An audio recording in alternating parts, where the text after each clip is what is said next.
Good morning. Good morning. Wow, it's been a while. I feel a little rusty. This is Charlie Live and my awesome co-host Drake hanging out with us today. We have Josh from DragonFly Earth Medicine. We're going to do some catching up today. Oh, we have so much going on. I got a new dog. Drake's got an amazing dog.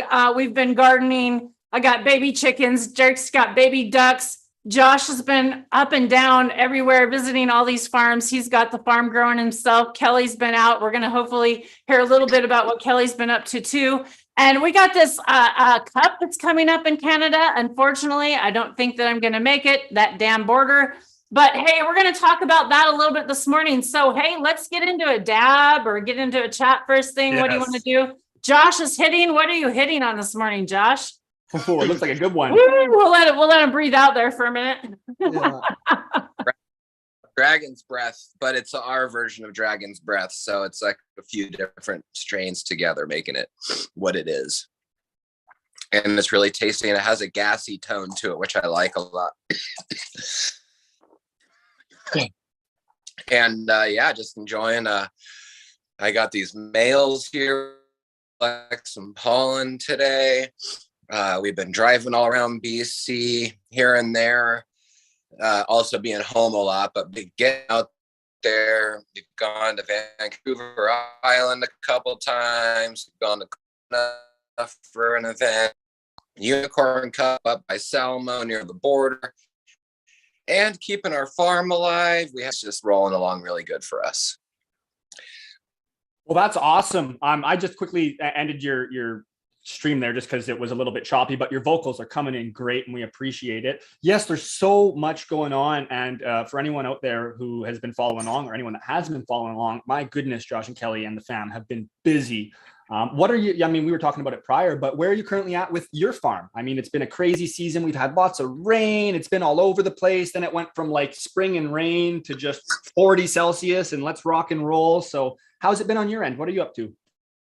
Well, we definitely had like the super cold spring all the way up until like the last few weeks, let's say. And we also had like a really bad mice problem. So we had gotten some of our initial seeds that we planted got eaten by mice, and we lost a couple of strains, which sucked. But mostly we were able to, make do and get the farm going. We got all our greenhouses going, all of the food going, squash, potatoes, cabbages, kales, salads, everything's going crazy. Now the Saskatoon bushes and the cherry trees are just getting ripe. So the bear's in our yard every single day. And Mahatma G's chasing them away, and we're just trying to harvest faster than the bear. That's our big goal for the rest of the year. There's a little bit of room for everybody. Exactly. And we did the Canadian Herbal Conference. That was really amazing, being a part of Canada's herbalists and the whole making medicine yourself outside of the cannabis industry, which is it's a different group, and the cannabis industry is so often, it's hard to explain because it's a lot of things, but sometimes it turns into like a bro fest, at times. And it's that part that you're just like, I don't know if cannabis isn't even necessarily like this, but anyway, well, so the herbal. I have to say it is a bro fest, because I was going to go to that melting of the heads, and I'm kind of glad I decided not to go, because there was really only, Kaya said there was only a handful of women there, and yeah, that's really frustrating. It's when you go and it seems like it's, just a measuring contest, but I mean, that's kind of unfortunate. That's just the way it is. And hopefully we'll get more girls into it and more women will want to come out and hang out. And, I'm always down. If anybody wants to go out, let me know. I mean, there's tons of awesome women out there and families and stuff. And it's just, it's a matter of just creating the environment where everyone can feel stoked, including children. Like how many children are part of the cannabis industry because they're getting the medicine, because they're sick or they need it, but they can't come to the events. There's not a kids panel. Why is there not a playground at the event? Like, cannabis it's life. It's not like provocative. It's not It's also a illegal. plant that you grow in your garden along with your tomatoes, along with your flowers. Everything grows next to it. You should have it in every garden. And one of the new things we got recently is an alembic hydrosol still from Iberian coppers out of Portugal. Iberian coppers. They make many different types of stills, and it's the same type of still since 1837. It's banged out copper by the same family, and alembic is a certain style of still. And you can find out about the other styles. Some of them are better for whiskey, some of them are better. Well, there's even different stills for whiskey, gin, and other spirits. And then there's hydrosol and essential oils. They come from the same still. Hydrosol is more of a flowery water, like the rose water that you spray on your face or any other thing. And if there's a really oily plant, essential oils will gather on the top of the hydrosol water. And then you extract the essential oils off the top of the hydrosol water. So we're just getting into this. We've known about it. We've known about it for many years, and now we're just diving in, and it's really exciting. There you go. There's one of the stills right there. That's that minaret dome top. That minaret dome top with the swan neck coming down. That's the alembic style. Interesting. Yeah. And we're just it starts tomorrow. We're gonna wake up and do some lemon balm, and we missed roses, but just anything, hydrosol flower water, and even the ganja. Like, we're gonna do essential oils of ganja because we have like extra and stuff. Our still is a 10 liter. We got the 10 liters still. There's 3, 5, 10, 20, and 30. So we got the middle one. It takes 1 kilogram of material. It's a whole thing. There's a column to it. There's a base. And if you pack the column and fill the base with water, you'll get essential oils. But if you pack the base with material and get the column away and just put the minaret on top of the base, and that's a good way to make a hydrosol. So super fun. Old world, infuse your polyculture garden around you, or go on hikes in the wilderness and very respectfully wildcrafting things out of the wilderness and the forest and making hydrosols out of it for aromatherapy and disposition and or hiding the smell in your car because you just took a bong hit on the freeway, which you're not supposed to do, but everyone does it because it feels good, but you don't want to get busted by the cops, so you have hydrosol oil on you. It serves many purposes. Yeah. I always say spray it on that air freshener that you have hanging there, and just say, oh, it's my air freshener. See, there you go. That's all. And it's a new pine scent. So after the herbal, so we've also been doing a lot of ceremonies and intentional healing ceremonies and using plant medicine and psychedelic therapy to help people during hard times. And I feel like that is probably where we're going to start putting more of our attention, Kelly and I and our family and other people that believe, Selena, those types of amazing people in the world that do beautiful work already. When the hospital throws you away and says they can't help you anymore, we step in. Or maybe we recently helped a very dear friend in our community have a right to die. So she had her own right to die, and we had a ceremony for her, and it was extremely special, and a 4-day sacred fire and all that. So these times that we're living in this era is a very emotional time. It's a lot of stuff going on. Major sickness is happening on all fronts. And so we are activating our experience with soil microbiology, healing foods, nutrition, fitness, action, plant medicine, breaking the emotional patterns, the chains that bind us, that limit us. We're trying to activate our soul and our spirit and our soil, through intention and ceremony. And in this Western world, we're often missing and lacking rites of passage and lacking, the ability to truly evolve our spirit. And these types of Native American ceremonies or other indigenous ceremonies from the world, or a ceremony that we created, you can create your own. There's no rules in the ceremony. What it is intention and heart space. So Kelly is already an amazing healer. And I fell in love with her for that reason and every other reason. But it's amazing watching her do midwifery and stand in people's most vulnerable, extreme life coming into the world, and the way she's held space for so many years in so many parts of the world, infusing herbalism, infusing natural remedies. This work just keeps evolving. And then the cannabis industry showing up, all of a sudden, legalization. We're teaching the masses how to grow natural ganja. Well, now we're moving into natural psilocybin production and outdoor psychedelic mushrooms from compost, instead of lab mushrooms. There's different ways to cultivate plant medicine.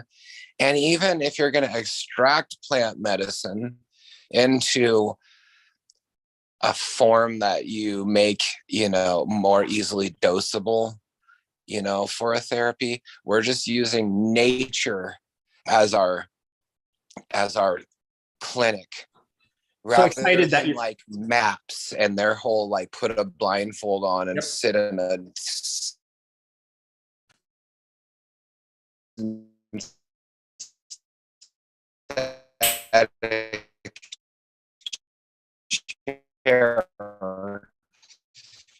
and go deep,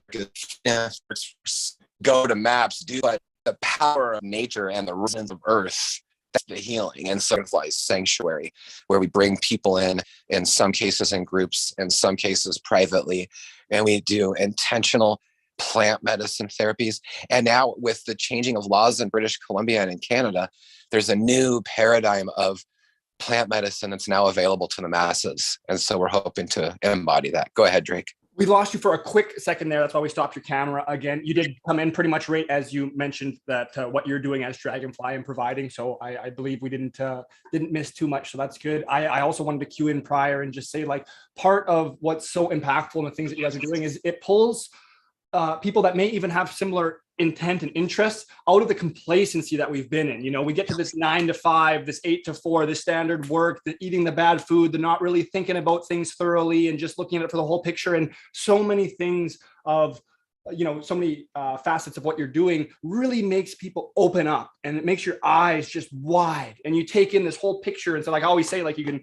look at the tile on the floor and kind of guess what's in the room, but you're never going to really know until you see the whole room. And it's one of those things, you just see the ends of the means, right? And it's at the rate that we're going with a lot of the standard westernized things, the end of the means is just the end. It's the end. We're just downhill until there's no more life. So it's so impactful to just get, myself, I'm one of the people that was, I've always had a pretty poor diet. Been working on that so much. Thank you guys so much. So much inspiration is derived from just watching what you're doing, these cleanses and everything. Even though I can't quite get up to snuff with fully completing them, I try and I poke in there, and it's that start, right? And that's the whole point. It's just starting and getting interested and just going along and from just there's so many different points in which I've noticed self-improvement from just overall mindset and some of the things I would say, and just the understanding and just appreciating everyone for who they are, not caring about these little things that they do, but really just appreciating people. And I see that so much in such a large group of others. And that's just, it's phenomenal to see. And I love that you're, now changing topics again, but dipping into what you're saying about the fungi and psychedelics and just standard medicinal mushrooms. We've recently been looking into that a lot ourselves as well. And with the Jadam practice specifically over here, we were curious. So we reached out and sent a little email off to Young Sang and asked, if we were to cultivate some medicinal fungi, how would one do so?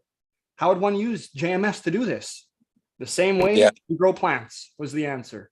So there's hope and there's faith, and we're excited to get into it and see what we can produce with our standard methods in a holistic manner, like you're saying, outdoors in nature, how they generally would come, and not this more lab scenario. And then when you do come with the medicine, be it some oyster, turkey tail, chaga, any of this, whatever you're working with, it's got so much more intent to it, and generally nutrition, right? That's the most important thing. And then again, when you have the psychedelics, it's just if you get a psychedelic that's been grown in this, the standardized method, but then you have one that was sourced from nature in this beautiful way, they generally have a totally different vibe to them, and just some are a little more invasive and intrusive, whereas the others seem a little bit more like, hey, come venture with me, come visit, those kind of feelings, not so sharp, let's say. But it's just a beautiful thing to get into. And I think the next thing we should transition into is chatting about this Unicorn Cup that's coming up, because this is another thing where we're able to just bond by the masses. And with that Canadian herbal conference you're at, I was kicking myself because I just didn't have the time. I couldn't make it down there, and I was just watching all the little sneak peeks from everyone's posts, and it looked so beautiful. So hey, Josh, can you turn your phone sideways? Just curiosity. Watch this. Holy smoke. There. Let there be light. That's better. Yes. Cool. Thank you. Beautiful. Thanks, Tara. Now we got the full view, and look at that amazing fucking background. Well, hey, let's take a minute here. Like, this is cool because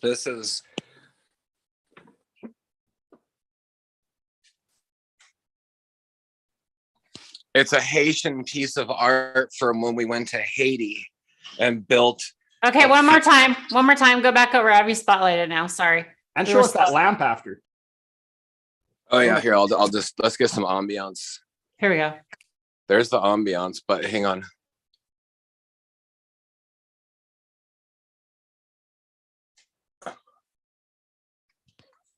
Beautiful. That came to us after building a 44-foot dome in Haiti 2 weeks after the earthquake, and having, we had 400 births in the dome in 8 months in Jacmel, Haiti. In 2010. And that was the extension of our work that we did in Indonesia. When we went to Bali, EDEP, which is Indonesian Department of Education and Permaculture, 2002, and then helped the Bali bomb victims helped with births and home births on Bali, then helped create Yayasan Bumi Sehat, and and Yayasan Bumi Sehat means healthy mother Earth, and it's a natural healing, natural baby birthing center in Ubud. And then after the earthquake and tsunami in Sumatra, we helped in 2005 mobilize and get a bunch of material and go and buy and create a clinic out of fallen trees and get local herbs and treat people a month after the event who had never seen a doctor because every fucking highway was broken, and like giant trucks were up and off the ground during the earthquake, like because it was a 9.0 earthquake. On the ground they were like 9.0. It was trucks were like this, and then all of a sudden they're like, go to the beach, and they're like, the water is going out. And then all of a sudden so many people just said it was this black wall of death, like a black serpent wave that came and just an hour later just flooded the whole entire beach for 300 thousands of kilometers, because you've seen it all, but 300 kilometers of the north part of Sumatra got leveled, and in some cases the water went in 9 kilometers, and in some cases it went you never knew. It was like, that's why it was like a cobra, how the water would go into the thing. And Samatiga outside of Malabo, which is North Sumatra, which is right around the epicenter. We helped start a clinic, and that clinic is still happening. We also helped create an NGO called Mother Health International out of Haiti, which you can see on Instagram is still happening. Mother Health International out of Uganda now. And so I'm bringing up all this because this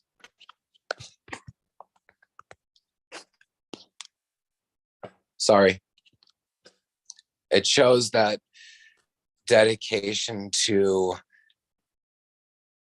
international, like learning without borders where there is no doctor and there is no fertilizer, because we've always seen the health in the human based off what they're eating or smoking and ingesting. And then I'm going to tie it right back to what you were saying, Drake, which is everything that we've learned over the last 5 or 10 years in the cannabis world and in the scientific community is that the plant is what the environment has to offer. It's only as good as the environment, especially with mushrooms. Like mushrooms uptake everything out of the environment to make the body that they have. So if you're just in total synthetic chemical world and you're creating mushrooms out of there, for sure that's their chemical makeup. But if you're growing cyanescence out of wood chips that you did on your land, like that's crazy. That's a whole entire different being of medicine and also medicinal compounds. So always it comes back to natural growing. So, mushrooms in this new paradigm, like I really want to encourage, and I know you do too, and I love you for that, and your connection of that is just, don't forget, mushrooms can grow out of soil in a hoop house in the summer. And there's so many mushrooms around that it's not that you're going to go make a bunch of money on mushrooms. It's more about what can you do with the mushrooms afterwards? Can you put them in some type of medicine that's good for people? And that's almost the opposite, right? And that's kind of what we're trying to drive with especially, we'll just talk with psychedelics, for instance. Microdosing came around, and it's a beautiful, beautiful thing, and so impactful. And there's so many different ways to do it. And from those tiny doses to the microdoses to even larger doses, they're all so beneficial in their own way. And certain people really utilize whatever they like.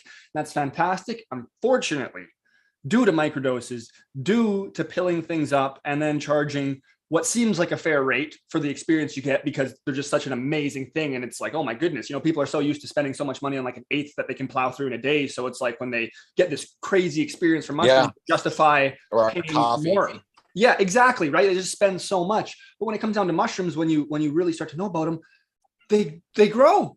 They need that environment, and then they grow. And when you're doing this at any sort of a scale, or it's happening outdoors, there isn't this gnarly input cost. There isn't this gnarly overhead cost. It's not the same as a lot of these other things. So we're talking like hundreds of dollars maximum a pound if you're a very small scale. So in no way should that correlate to, like $2.50 for a 0.25 microdose, because that's now turning pounds into like $3,000-$4,000, and it's just taking away everything from the industry, right? Like there's obviously got to be room for people to eat and to live and to get by and to continue on, all for that. But we have to be respectful with this. We have to do it in a manner that's actually sustainable. Of course, that's the word that we love to throw out so much, but it's the same sense, right? Like if you're out there gouging, you're not going to be around for long. And then the same thing when it's this area, when it's something that's more holistic, beneficial. A lot of us that are in here are talking about, we preach how we want people to be healthier and happier and have all this. Well, then it's pretty hard to like be gouging on the other end, but then saying, this is really what I care about. We see it a lot in the cannabis if you're providing a service. Yeah, exactly. That's the thing is, no matter what you do, there probably should always be a portion of everything that you do that goes out for free to those in need.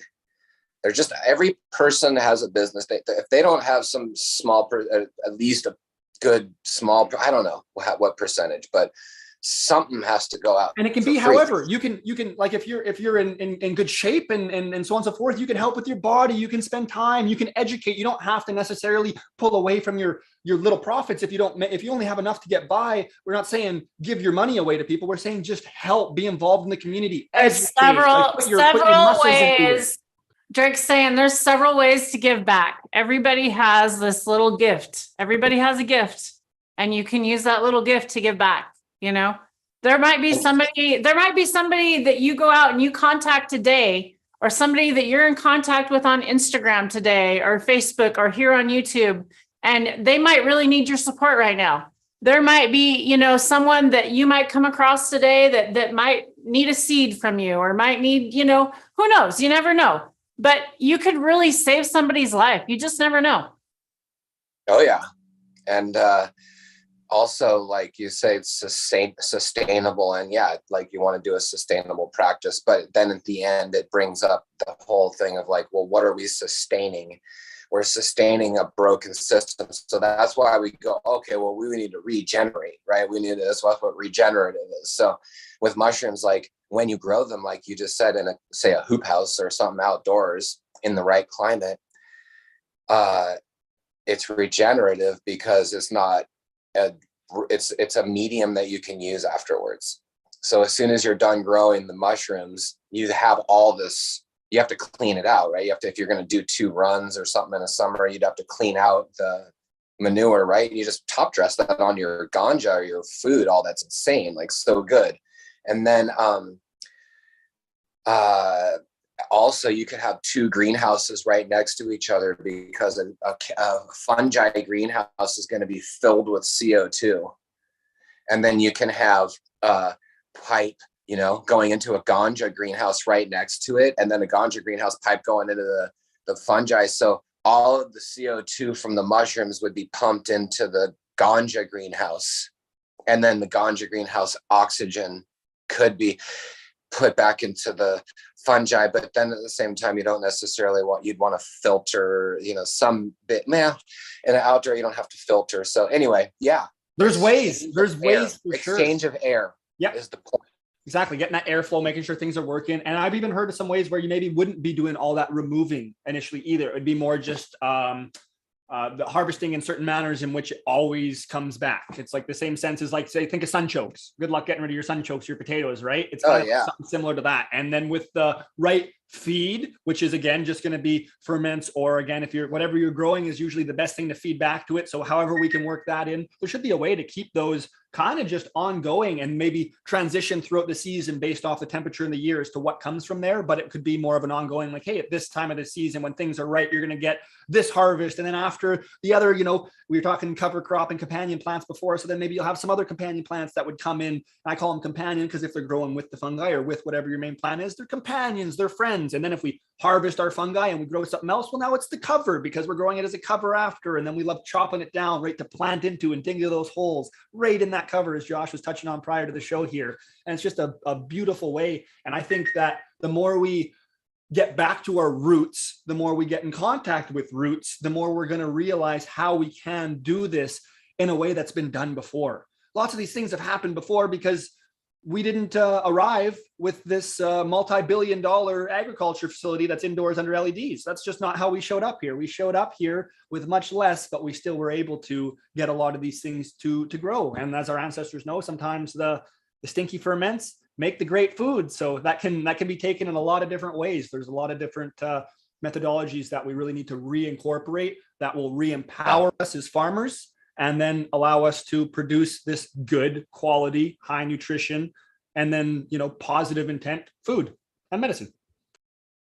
And the Cubenzas are manure lovers, so you'd probably want to find washed organic manure from a dairy farm to actually make a really sweet base. In some cases they do that, or maybe it's a cocoa base, but I like the washed manure compost one. I think that's nice. But then the wood-loving cyanescence and azurescence, I mean, that's a whole different thing. That's all that is you putting chips on the ground in a transition part of your land, and then just continuing to add chips to it every year. There's nothing laboratory about that. Like, that's just you finding a wild patch and growing it on your land somewhere. That's sweet. I think more people should have wild patches on their land. So anyway, that's something we can talk about at the Unicorn Cup. Oh, yes. And please, if we can quickly just touch on it, we promised Josh we'd only have him on for a couple minutes because, as we were talking prior, he's building a greenhouse. They got all sorts of stuff on the go. The property's insane right now. And for him to be giving us this time in the middle of the day when it's beautiful working time and not extremely hot is a blessing. So let's just quickly touch on that. I'll bring up and share the screen a little bit. Do you want to just quickly let us know, like, what is the Unicorn Cup? Where did it come from? And what's your involvement in it? Yeah, so the Unicorn Cup is a Kootenai creation. It's outside of Salmo, and it's there's Jameson. He's going to be at the event. Awesome guy, doing so much with hash, both in the U.S. and Canada, getting people going and stuff. He's a great guy. It's going to be fun to hang out with him and Marcus, and probably Mike West will be there, and Kevin Jodry is going to be there, and also there's a lot of music involved. So okay, let's just say this. The Unicorn Cup it's the 5th year, but it's still super grassroots. It really was just a word of mouth cannabis cup for the Kootenays and stuff beyond, maybe a little bit. And it was really sweet. Sticky Buds coming is a really big deal because Sticky Buds, people should listen to his music. He's really an activist. He really doesn't believe in this paradigm that's happening, and he's about sovereignty and self-reliance and stuff. So having Sticky Buds at the show to do a really sweet music set is going to be a lot of fun. So half of the people here are musicians, and other half are. See this Gina Ann down here with the glasses? She's a really sweet lady. She's an herbalist out of Alberta, and she's been working with cannabis. She's really close friends with Terry Willard. And Terry Willard is Canada's most well-known herbalist, and he is an investor and part of Rosebud Farms, which is Che's farm, which is the Rosebud Farm is the land where Unicorn Cup is held, and it's over 100 acres. So the Unicorn Cup is in a different spot than the farm, and it's basically a really rustic site. It's a very wooded, rustic site with a sweet lake, and the lake, you can swim in it all day long. There's camping. We're going to have our teepee there. We're going to be speaking. A lot of really amazing people that are really of the Canadian market are going to be speaking there. Kevin Jodry coming up from Northern California, super sweet.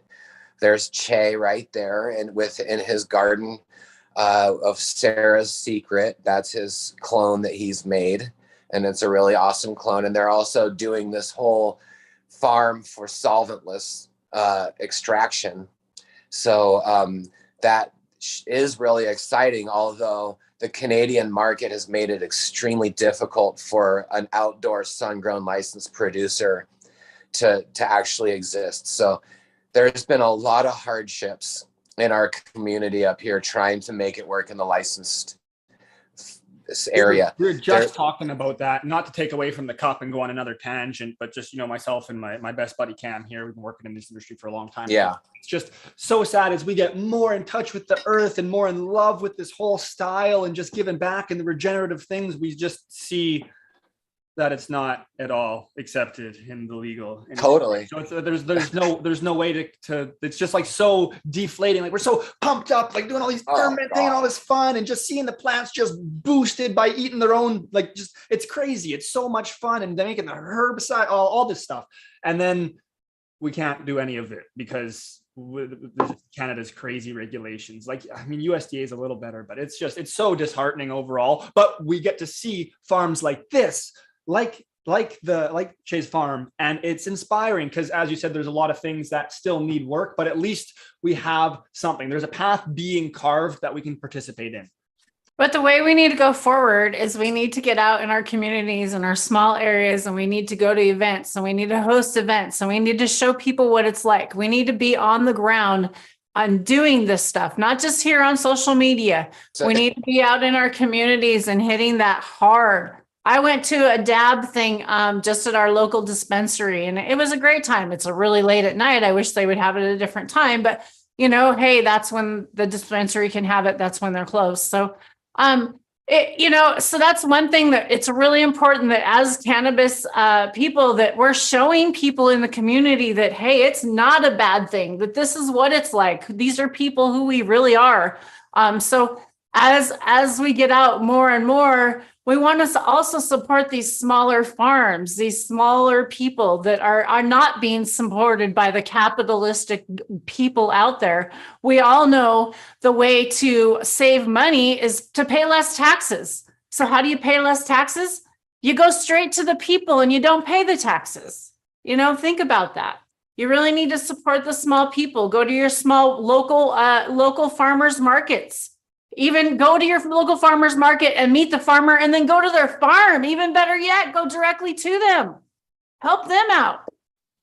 Found someone with llamas at my local farmer's market. So now I'm going to go check out this llama farm, and they've got alpacas too. And I need some of those little alpaca pellets because we're making a certain little tea with them. And I'm just super excited to get involved. Yeah. And then someone just reached out to me that has a koi pond. So now I'm going to go and see kind of what inputs they're giving to their koi and if the waste is going to be appropriate for us to work with. And I'm sure we'll figure out somewhere, even if they're feeding just conventional pellets, because we got to reuse these things, even if they're not always, right on par with how we would do it, because otherwise, what's that person going to do with it? Probably some form of waste that's detrimental. So if we can at least take it, maybe not use it in our main area, but remediate it and get it out at the farm and then utilize it and make it available to them microbes to eat it all up, well, then we're doing a service too. So it's pretty incredible how much you can utilize your local community. And like myself, I'm just stepping into that and trying to get a little bit more like outgoing and just speak to whoever, because that's where you get these incredible relationships from.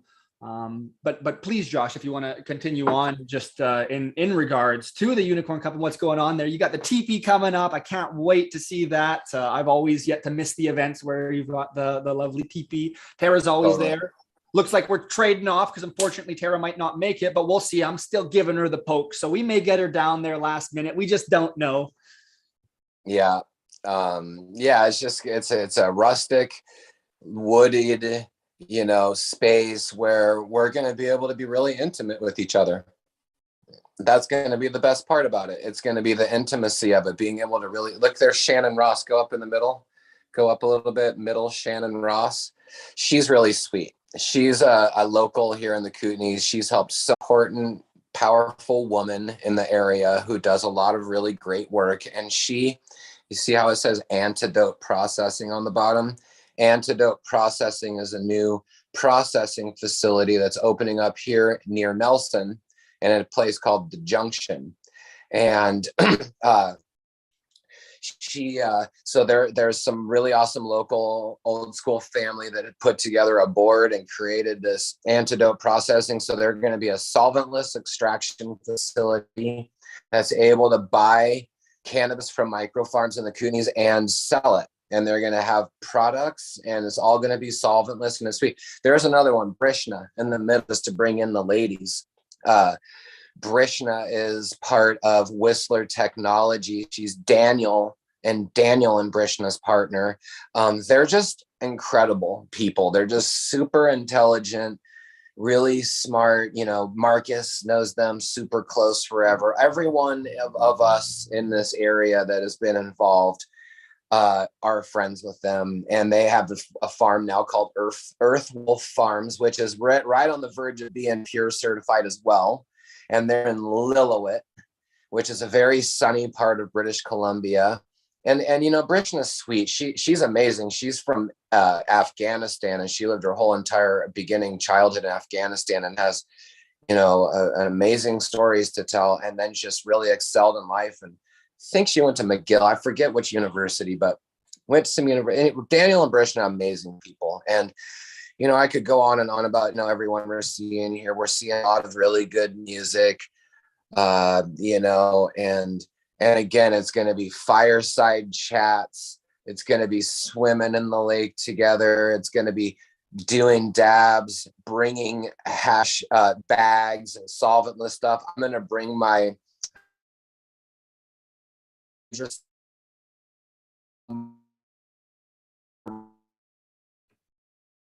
we're gonna make just all there together. Indian cannabis is not it's not a corporate cannabis event. Are you guys still hearing me? You're coming in a little Hello? better now. We lost you, and I will get you to repeat this one because it sounded pretty epic. We paused your camera again, and you started coming in golden. You were just mentioning you were going to be bringing some bags. You were going to be bringing some. Yeah, so hydrosol maker. We're going to create hydrosol there. Might bring my freeze dryer if for people to talk about, and the cycles and how long and how to freeze it before, freeze it after. I mean, our talk is not going to be centered around hash, because there's people like Marcus there and other people that can uphold that really well. We're going to have a talk both days, and we're going to be talking about how to utilize your sanctuary on your property, how to grow naturally, how to create ceremony, basically just talk about everything that we're going through in the Coonies, in the industry right now. And I think to touch what you guys were just saying was keeping it just medicinal, like keeping it sacred. Like, we may not be able to jump into the licensed producer realm or even the micro and uphold the same morals and values that we would. So working with First Nations dispensaries and keeping it medical, for me, it sounds like the only option, and there are farm gate sales coming to British Columbia for micro producers. But from what I read and what I hear from the micro producers, it's still very corporatized, even in the farm gate sales part of it. So I think that, a part of just being in the Kootenays and near Nelson to begin with is just, it's a radical zone. It's a place where people are carving out a different life, and so you'll be able to meet a lot of those people here, at this event. I think the Unicorn Cup is a really a hidden gem, that is developing still. It's developing still. So you're going to come to this event, you're going to see, oh, wow, we're just building the stage. Our involvement is that we're awesome community members, and we want to see this event grow because we like its origins. We like that it's not just a corporate cannabis event. We like it that it's more like a camp out where we all share and get to know each other. And that's where the life-changing stuff happens, is generally off camera and away from the stage. It's generally when you're communicating directly with people, and we'll have a chance to do that at this event. And so we're helping build the stage. I was there the other day, me and Kelly, we were notching out beans that Che milled on site. So he milled those beans, on site. Then we brought them over and notched them out, and we were creating. And I keep seeing that. That's why I'm like, just tell me what I can do to help. I see you just busting your ass, and it's a few hours away from me, but we only went there one day. Well, it takes us 3 hours to get there, so it's only a couple more hours for you to get there. And we may go out one more time, but literally, like, we were gonna go. And then he's like, all right, I got everything. And when we went out there, it was just me and Kelly and him. It was just 3 of us. So sounds like you need a fourth. Oh, totally. And we got to have you out here in the next week or something. So we'll make that arrangement offline and be stoked about that. So yeah, I would say come one, come all, buy your tickets, come for a camp out, breathe fresh air, hang out with us. Let's become more educated. Let's share with you. I'm excited to learn from you and everyone else who's coming. And let's take our power back.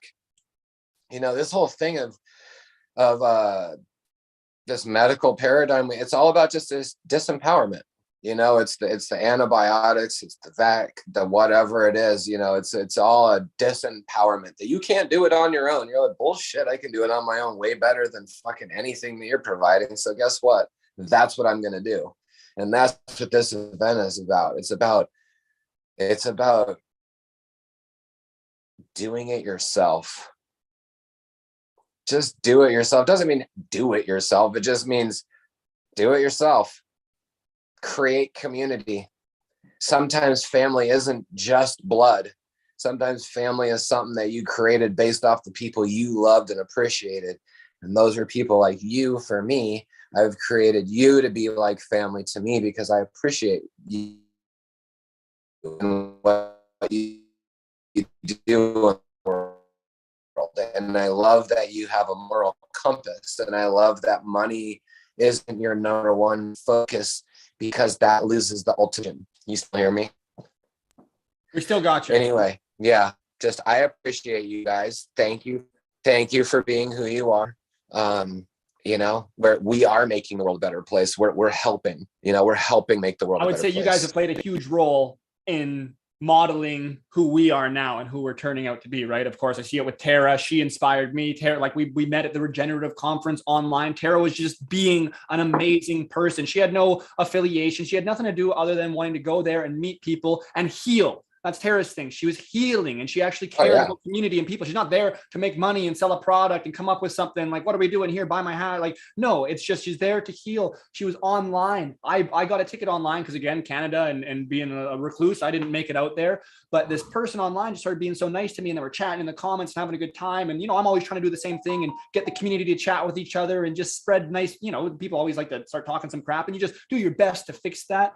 And from there, we just kept talking, and it turned into this beautiful thing. And she had met you guys right off the hop, and that was so inspiring to her. And that just, I was already big into the cannabis industry, but more like just the conventional side of things and just needing it for my medicine and not really looking at the growing. And now it's just been this amazing last few years of where our passions and everything have not only aligned, but just gone in this direction that's so much more regenerative and just a better way. And it's just every day to be improving feels so good, even though it's tough sometimes, because like I was a tile setter for 5 years. We make good money. We destroy the hell out of the planet. Boy, oh boy, is it fun to come home and say, I'm growing weed and like a sustainable, at this time, sustainable, not regenerative, sustainable farmer. But then all day I'm grouting and pouring this grout water out. Like tile setters, they dump it in the hedges, dump it in the rocks out front. Like that's just a general practice. It was killing me inside, unfortunately. Yeah. And my outsides. I kind of ruined my body a little bit at a young age, unfortunately. And to be able to just see all these different individuals like yourselves, they're just so passionate and just look at life so differently. And then to see the joy that comes from it, it's so inspiring, even when there's not that monetary influx in the same kind of standard complacement that you're in every day. Like it can be a little harder. You can have to grind a little more and get a little less from it overall, but it's not about what you get. It's about what the area around you gets, what the environment gets. It's a whole thing. You're working together. So now, yes, you may personally feel like you're getting less, but you're contributing so much more to the whole. It's going to turn around. And that's how I keep myself positive. I just know if I just keep putting the intent in, keep working hard, keep doing these things, keep learning this lovely practice and all these other ones that are just, beyond regenerative, right? They're beyond organic. They're taking it. So it's actually making the areas we're at a better place. That's enough inspiration to at least keep me ticking for a while. So again, thank you guys. And we love and respect you for instilling this drive into so many people in the community. We're one of the people who have really upheld the roots over the years. We've had a lot of teachers ourselves. So we're upholding shit. Don't be upholding shit. Well, hey, Close in the loop. Shit is that's so it's like, we tried to make bullshit a good word around here. You know what I mean? So it like, is. When something's going good, you're like, that's some bullshit. Yeah. And it's like mulch love. Yeah, exactly. Just in the sense that you always got to let that shit go. Yeah. Damn it. Shift happens too. You can turn shit into shift. So shift happens. But we're, like I said, we're one of many people over the years, that have been able to uphold those roots. So we're thankful for our teachers, and we're thankful for our mentors. We're thankful to be able to convey that message along another generation. That's really cool. It's neat to be in that place. We're very humbled by that, and more than anything, we're just awesome people really trying to do our best. We don't always make the right decisions. Sometimes we have like maybe a personal struggle with a friend or a family member, but we really try to make it good and resonate with it and see how it feels, to try and keep that better world happening. And it's just it's just about being grateful and also being willing to work, like the whole thing of disempowerment is kind of not being able to work. So, be good with working. It's part of the life. It's part of the feeling good. And yeah, so, go do some good, commit random acts of kindness and generosity. It's an old bumper sticker from the 90s and the Grateful Dead shows. It was commit random acts of kindness and senseless beauty or something like that. I just remember that. And and help people along the way. Well, hey, speaking about being grateful, we're both overly grateful that you notched this time out for us. I'm actually feeling a little bit guilty that we've taken you for so long this morning. So we better let you go. I'm getting another dab in. Tara's heating up. Tara, why don't you close it out? Maybe we can keep you for a couple seconds, Josh, to talk quickly offline here. But thank you, everyone, for tuning in.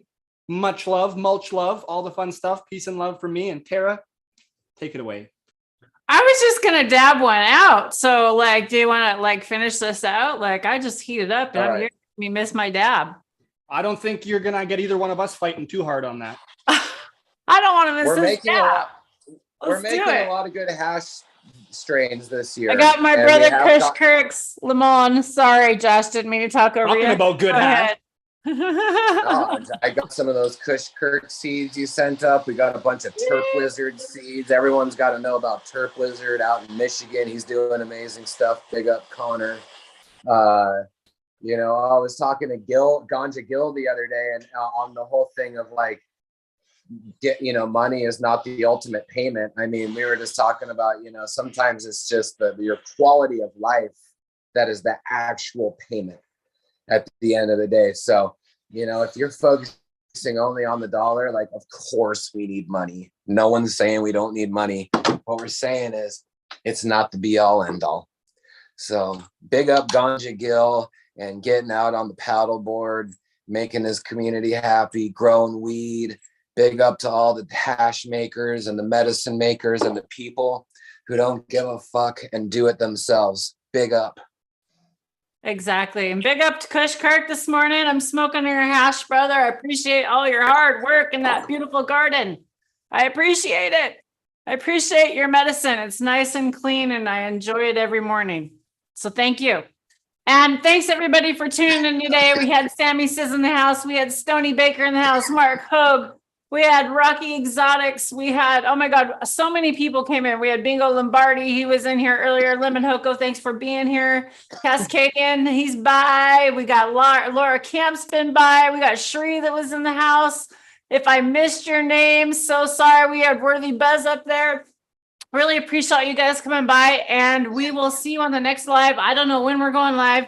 Drake and I are trying to get our stuff back together. We've been super busy. He's got baby ducks. I got baby chickens I got to go check on. And we got to get off this thing because we got gardening to do. So y'all have a fantastic day. We love you. See you next time. Don't forget to share, like, and subscribe. Bye. What, Josh? Big love to the whole Dragonfly Earth Medicine DEM Pure community and all the farmers worldwide. Check out the DEMPureFarms.com website and DragonFlyEarthMedicine.com website. Love you guys. Awesome. Great.